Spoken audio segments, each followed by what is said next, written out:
On the eve of the Davos Economic Forum, the International Development and Aid Organization Oxfam warned before the meeting that global inequality is rising, with extreme wealth and extreme poverty increasing simultaneously for the first time in 25 years. In a developed country like Germany, where millions of people cannot afford food and energy, German billionaires are obtaining huge profits. How big is this wealth gap? Simply put, a billionaire can earn as much as a poor man earns a lifetime in the time that a poor man earns $1. In today's video, I will list some data released by Oxfam. We can see how serious the current global gap between rich and poor is. How did this crisis come about? How to solve it? Okay, let's get started. First, since 2020, the world's billionaires have increased by an average of $2.7 billion per day. Compared with the income of 90% of the poorer people in the world, for every dollar earned by the poor, billionaires can earn $1.7 million. In other words, a billionaire can earn as much as a poor man earns a lifetime in the time that a poor man earns $1. In this efficiency of wealth acquisition, the poor will never catch up with the billionaires. Second, the two major industries of food and energy have become super-profiteering industries. The profits of 95 global food and energy companies more than double in 2022, generating $306 billion in distributable profits. Of that, $257 billion was distributed to shareholders. People who own equity are more likely to get rich than those who don't. Here, we are not talking about stocks, but employees motivated by corporate equity, self-employed bosses, and predators in capital mergers and acquisitions. Retail investors in the stock market mainly play the role of workers around the world. As for leading companies in food and energy have made a fortune, which is actually quite understandable.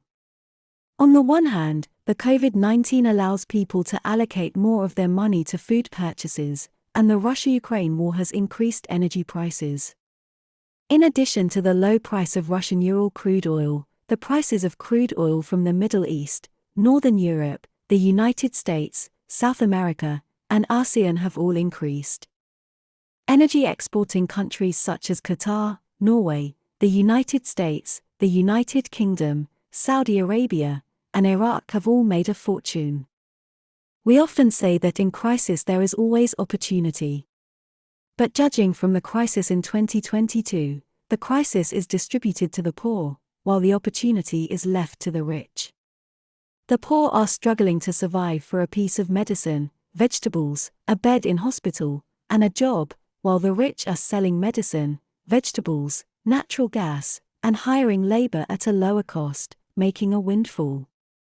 1% of billionaires have earned 2/3 of the world's wealth increment. This explains the answer to the mystery: why has the total GDP increased even though the income of many people around us has declined? In a crisis, money does not flow to ordinary people bit by bit according to the pyramid pattern, so that ordinary people will share the economic dividends. On the contrary, in a crisis, due to the slowdown of economic development, the income space of the poor is compressed, and the assets of the middle class depreciate. Only the billionaires have a large industry, and their income does not fall but increases, which is more likely to enlarge the wealth gap. Fourth, more than half of the world's billionaires live in regions and countries without inheritance tax. This means that their children can inherit their wealth in its entirety. The total estate of the world's billionaires exceeds $5 trillion, which is larger than the combined GDP of Africa. Economic globalization provides convenient tools and means for billionaires to transfer their wealth. For example, former US President Trump has assets of billions of dollars, but he pays less taxes than an ordinary worker. This is just the tip of the iceberg of tax evasion by America's billionaires. During the economic crisis, governments around the world often provide benefits such as tax exemptions, tax reductions, and low-interest loans to enlarge the profit margins of billionaires and allow them to enter the fast lane of industrial value added. In the Qing dynasty, the Chinese official He Shun put forward this idea, before save the people, save the government first. In capitalist countries, this becomes before save the people, save the capitalists first. In their views, they should first distribute benefits to enterprises so that enterprises can survive. Then let companies hire labor and let ordinary people get jobs. Fifth, a 5% tax on the world's billionaires can raise $1.7 trillion a year and lift 2 billion people around the world out of poverty. In view of the above situation, Oxfam's suggestion is to increase the collection of wealth tax and impose a super profit tax on companies with abnormally high corporate profits at a rate of 50%. However, in my opinion, this is basically impossible to achieve. The world's billionaires are mainly concentrated in developed countries in Europe and America, while the poor are concentrated in underdeveloped countries in Asia, Africa, and Latin America. To collect taxes from billionaires in developed countries and then transfer them to underdeveloped countries in Asia, Africa, and Latin America is not only a challenge to the hegemony of the United States, but also needs to break down tax barriers and financial transfer barriers between countries. Even if the United States imposes heavy taxes on billionaires, it will not invest the money in Asian, African, and Latin countries, but will develop high-tech leading to Mars. Even if China imposes heavy taxes on billionaires, it will not send the money to the poor in India. There are still 600 million people in China with a monthly income of only 1,000 yuan. In my opinion, the root cause of the uneven regional development of countries in the world is the unequal and unfair international order. The developed countries take too much, while the less developed countries get too little. But when it comes to poverty alleviation, it is a matter of internal affairs of each country. Developed countries are not obliged to impose heavy taxes on their billionaires to help the poor in Asia, Africa, and Latin America. On the contrary, in order to attract foreign capital and investment from billionaires, all countries in the world provide them with various tax incentives and arbitrage space.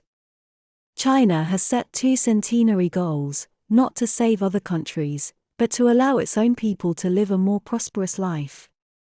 From a pragmatic point of view, it is more beneficial to establish a tax union, to agree on tax systems among countries, to prohibit small countries from using tax incentives to attract billionaires from big countries to transfer assets, and to strengthen asset control. The assets and markets of billionaires are often concentrated in big countries. Compared with solving the problem of poverty in Africa, it is more urgent and practical to solve the problem of uneven distribution within big countries. The problem of poverty alleviation can only be solved by countries themselves. The root cause of the uneven distribution of wealth lies in the uneven distribution of production tools. Billionaires have huge production tools and have established huge industrial clusters, but what do the poor have? Only one pair of hands.